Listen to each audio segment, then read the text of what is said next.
Olá, meus amados e amadas, eu quero cumprimentar vocês com o que está escrito aqui na Epístola de Paulo aos Romanos, capítulo 1, versículo 7, última parte, que diz assim: Graça a vós e paz de Deus nosso Pai e do Senhor Jesus Cristo.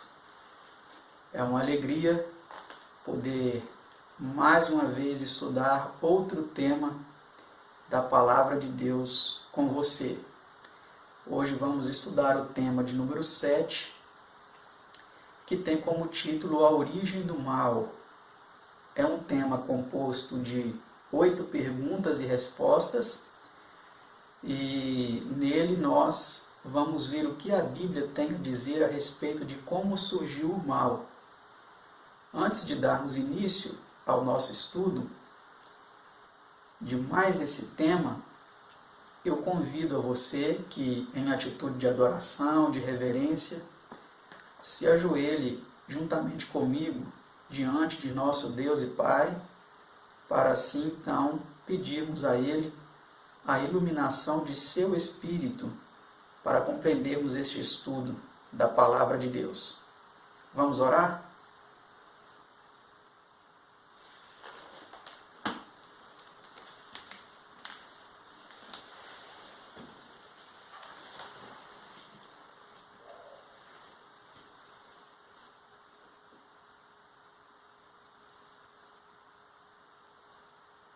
Pai bendito, Pai amado, gratos lhe somos por estarmos aqui diante da Tua presença.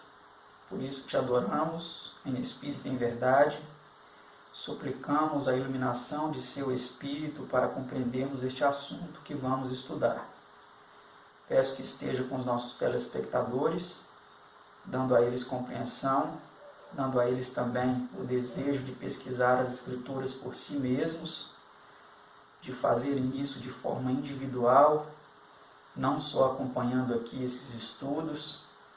Trabalhe no coração e na mente deles, para que eles sintam esse desejo do estudo pessoal, da dedicação individual, para compreender a Tua Palavra. Esteja comigo também na exposição da mesma, concedendo a mim, Senhor, a luz do Teu Espírito, para ser guiado somente pela Tua vontade, Senhor, e pelo que está declarado em Sua Palavra. Pois esses favores nós te suplicamos em nome de Jesus. Amém, Senhor.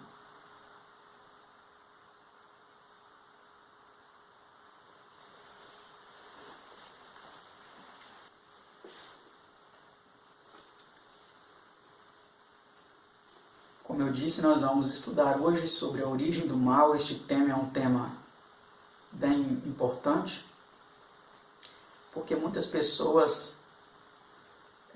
têm essa dúvida, né? Por que surgiu o mal? Por que o pecado surgiu? Por que Deus permitiu que tudo isso acontecesse? Vamos ver o que a Bíblia tem a nos dizer sobre isso. A primeira pergunta diz assim: com quem se originou o pecado? Vamos ver a resposta a essa pergunta. Veja o que diz as Sagradas Escrituras.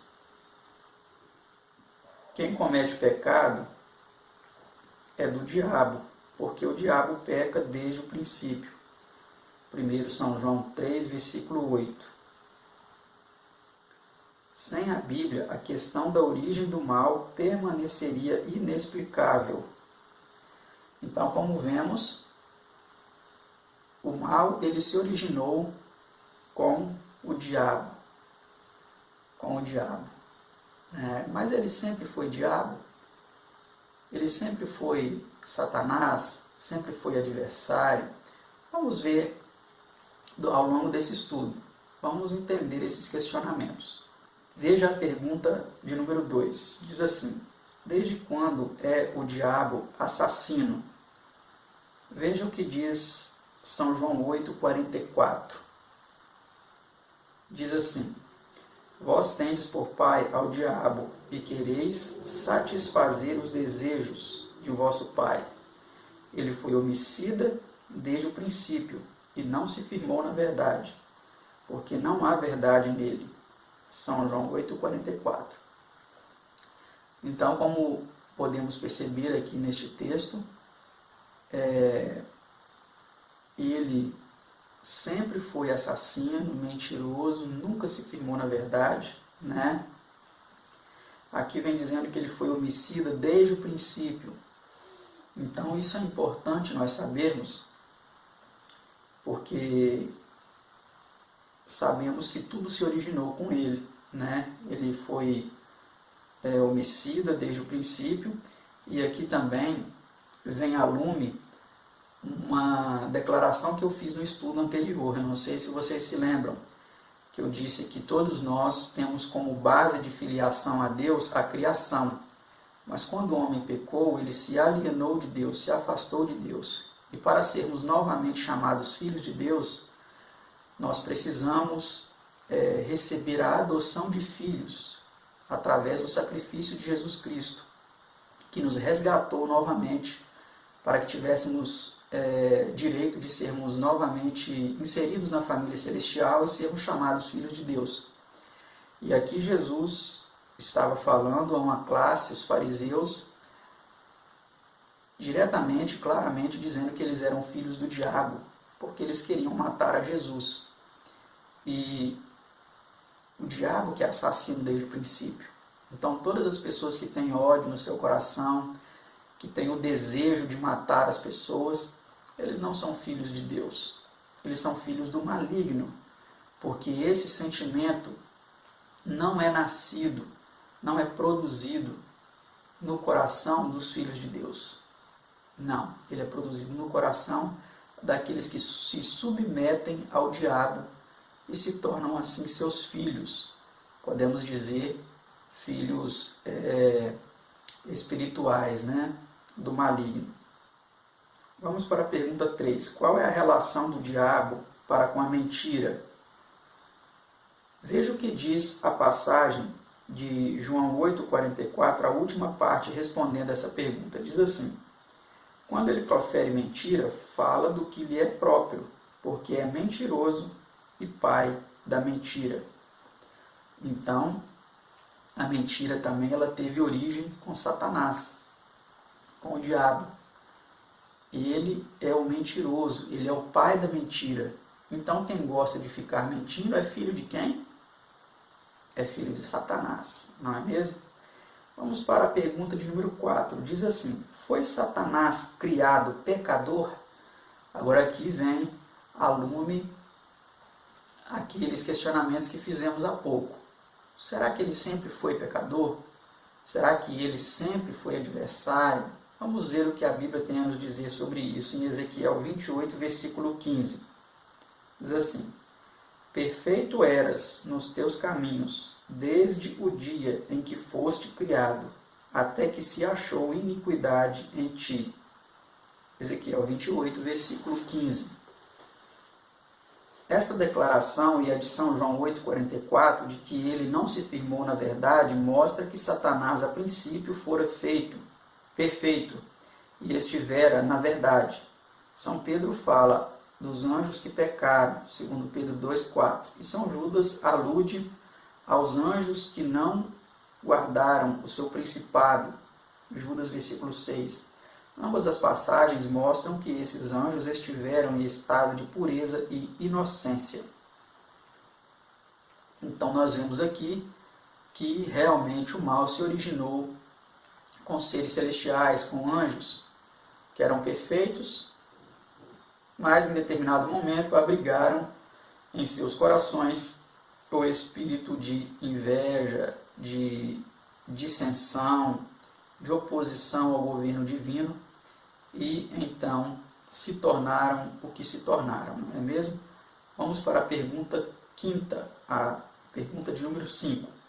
Que outra declaração de Cristo parece atribuir a Satanás e a seus anjos toda a responsabilidade pela origem do pecado? Veja o que diz em São Mateus 25, 41. Vamos confirmar na palavra de Deus a resposta a essa pergunta. Diz assim: então dirá também aos que estiverem à sua esquerda, apartai-vos de mim, malditos, para o fogo eterno, preparado para o diabo e seus anjos. Então nós vemos aqui que a responsabilidade pela origem do pecado, ela é totalmente de Satanás e seus anjos. O fogo eterno foi preparado para eles. Mas aqueles que se submeterem ao controle das hostes das trevas, eles terão o mesmo fim que as hostes das trevas. O fogo eterno, ele não foi preparado para você, nem para mim, nem para nenhum ser humano. Porque a nós foi estendida a oportunidade de resgate, de redenção, por meio de nosso Senhor Jesus Cristo e de nosso Deus e Pai. E se nós não aceitarmos esse resgate, continuarmos reféns das garras do maligno, nós teremos o mesmo fim que ele e seus anjos. Então é muito importante que nós entreguemos a nossa vida a Jesus Cristo, a cada momento de nossa vida. Não brincar com isso, não fingir que nós nos entregamos a Ele, mas de fato fazer isso diariamente, se submeter ao controle divino, para que então nós tenhamos uma vida inteiramente nas mãos de Deus. Vamos para a pergunta 6. Que levou Satanás ao pecado, rebelião e queda? Essa é a dúvida de muitas pessoas, né? Por que um ser tão puro, um ser angelical, um ser tão sublime, veio a se tornar o que se tornou? A Bíblia responde para nós essa pergunta. Vamos ver o que é dito em Isaías 14, 13 e 14. Diz assim: elevou-se o teu coração por causa da tua formosura, corrompeste a tua sabedoria por causa do teu resplendor. Ezequiel 28, 17. E lá em Isaías 14, 13, 14 também diz assim: e tu dizias no teu coração, eu subirei ao céu, acima das estrelas de Deus exaltarei o meu trono, e no monte da congregação me assentarei, da banda dos lados do norte, serei semelhante ao Altíssimo.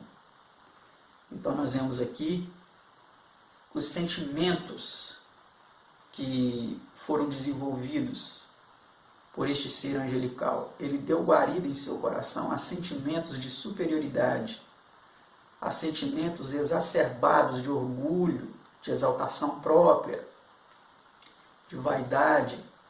Por isso que nós precisamos ficar atentos com relação ao despertamento desses sentimentos em nós. Muitas pessoas também, assim como Lúcifer, se exaltam pela sua aparência, se exaltam pela sua inteligência, pelo seu intelecto, ambicionam posições superiores. E esses pecados, eles nasceram no coração de Satanás e eles continuam sendo estimulados por ele no coração de muitas pessoas. A ambição, o desejo de supremacia, o desejo de reconhecimento pelos dotes naturais, como a beleza, como a inteligência. Precisamos estar muito atentos com relação a isso, porque essa foi a causa da degradação e da decadência de Satanás e seus anjos. Veja o que diz essa nota importante em nosso estudo. Numa palavra, orgulho e exaltação própria produziram a queda de Satanás, e para estes não há justificação ou escusa adequada. A soberba precede a ruína, e a altivez de espírito precede a queda. Provérbios 16, 18. Por isso, visto conhecermos a origem, causa, caráter e resultados do mal, não existe boa ou suficiente razão ou escusa que possa ser apresentada para o mal. Desculpá-lo equivale a justificá-lo, e desde o momento em que seja justificado, deixa de ser pecado. Todo pecado é manifestação de orgulho sob alguma forma, e seus resultados constituem o oposto dos produzidos pelo amor. A experiência do pecado resultará no seu final e completo abandono e banimento para sempre por todos os seres criados, em todo o universo de Deus. Somente aqueles que tola e persistentemente se apegam ao pecado serão com ele destruídos. Os ímpios serão como se nunca tivessem sido, Obadias 16, e os justos resplandecerão como o resplendor do firmamento, e refugirão como as estrelas sempre e eternamente. Daniel 12, versículo 3. Não se levantará por 2 vezes a angústia. Naum 1, versículo 9. Ver o estudo Origem, História e Destino de Satanás, na página 504 deste livro. Então, como vimos aí, ficou claro, né? O texto é bem elucidativo, bem explicativo, nos dando ciência do porquê de tudo isso. Vamos prosseguir então em nosso estudo para a pergunta de número 7 e penúltima de nosso estudo, que diz assim: em contraste com o orgulho e exaltação própria, ostentados por Satanás, que espírito manifestou Cristo? Então agora nós veremos a diferença, né? A discrepância entre os sentimentos manifestados por Satanás e os sentimentos manifestados por Cristo. Veja o que diz em Filipenses 2, 6 a 8. Vamos acompanhar a resposta nas Sagradas Escrituras. Que, sendo em forma de Deus, não teve por usurpação ser igual a Deus, mas aniquilou-se a si mesmo, tomando a forma de servo, fazendo-se semelhante aos homens, e achado na forma humana, humilhou-se a si mesmo, sendo obediente até a morte, e morte de cruz. Filipenses 2, 6 a 8. Como vimos aqui, é muito claro, né, a diferença. Lúcifer se exaltou, Jesus se humilhou. Lúcifer queria subir até as mais altas nuvens para ser semelhante ao Altíssimo. Jesus, mesmo sendo semelhante ao Altíssimo, subsistindo em forma de Deus, ele não teve como usurpação ser igual a Deus, mas se humilhou, assumindo a forma de servo, e não subiu, mas desceu a este mundo, as partes mais escuras, né? Para morrer a morte mais ignominiosa, mais degradante, para nos resgatar das garras de Satanás. Então é importante, amados, amadas, nossos queridos telespectadores que agora nos acompanham, é importante que nós manifestemos o mesmo sentimento que houve em Cristo Jesus. Tenhamos humildade, não nos consideremos superiores aos outros, mas que nós tenhamos um coração humilde, disposto a servir e não ser servido, para que assim venhamos então a espelhar o caráter de nosso meigo e amado Salvador Jesus Cristo. Vamos para a última pergunta de nosso estudo, a pergunta de número 8, que diz assim: depois de o homem haver pecado, como manifestou Deus seu amor e boa vontade em perdoar? Vamos ver a resposta importante a essa pergunta lá em João 3,16, que é um texto muito conhecido, né? São João 3,16 diz assim: porque Deus amou o mundo de tal maneira que deu seu Filho unigênito, para que todo aquele que nele crê não pereça, mas tenha a vida eterna. Como é bonito sabermos disso, né? Um amor tão intenso que o Pai teve para conosco. Amou o mundo de tal maneira que deu seu único Filho para vir a este mundo, ser sacrificado em nosso favor e assim destruir todas as artimanhas do maligno. Assim mostrar verdadeiramente o caráter de amor de Deus, que amou tanto que se dispôs a entregar seu próprio Filho, e o Filho se dispôs a tal ponto de descer das cortes celestiais para vir a este mundo escuro de pecado, de degradação, manter uma vida pura, ligada ao Pai, em obediência e submissão ao Pai, para nos dar o exemplo de que também podemos ser submissos ao Pai, obedientes a Ele, e então verter seu sangue para nos resgatar, para nos comprar novamente, para participarmos da família celestial e assim vencermos as tentações, assim como Ele venceu. Este é o plano da salvação, amados. E agora nessa nota aí, em nosso estudo, diz assim: visto Deus que é amor, que tem prazer na misericórdia e que não muda, haver oferecido e concedido um período de graça para o homem quando pecou, não é senão razoável concluir que semelhante proceder foi seguido no tocante aos seres celestiais que primeiro pecaram, e somente os que persistiram no pecado e se declararam em aberta revolta e rebelião contra Deus e o governo do céu, foram finalmente expulsos dali. Apocalipse 12, 7 a 9, vem contando essa história, né? A batalha que houve no céu, entre Miguel e seus anjos, que batalharam contra o dragão e seus anjos, mas chegou um momento que eles não puderam mais ficar lá. Então foi expulso, né? O grande dragão, a antiga serpente, que se chama Diabo, Satanás, o sedutor de todo mundo, foi expulso para a terra e os seus anjos. Então este foi o nosso estudo, amados. E agora, para finalizar, eu quero deixar com vocês um poema que tem aqui no nosso livro Estudos Bíblicos, chamado A Tentação. Eila, eila que vem fera bramante, rugindo ameaçante qual leão. Ai que me sinto fraco, vacilante, e ela sempre mais perto a tentação. Eila que vem qual onda volumante, furiosa ventania tempestade, monstro lendário ou raio fulminante, eila que vem e resistir quem hade. Mas pressuroso a cruz o olhar dirijo, e em Cristo tenho pronto esconderijo. Entretanto, depois de uma demora, eilo de novo o tentador maligno. Com novo estratagema, manso agora, assume assim aspecto de benigno. A fera face logo meia ovelha, o monstro infame serpe traiçoeira.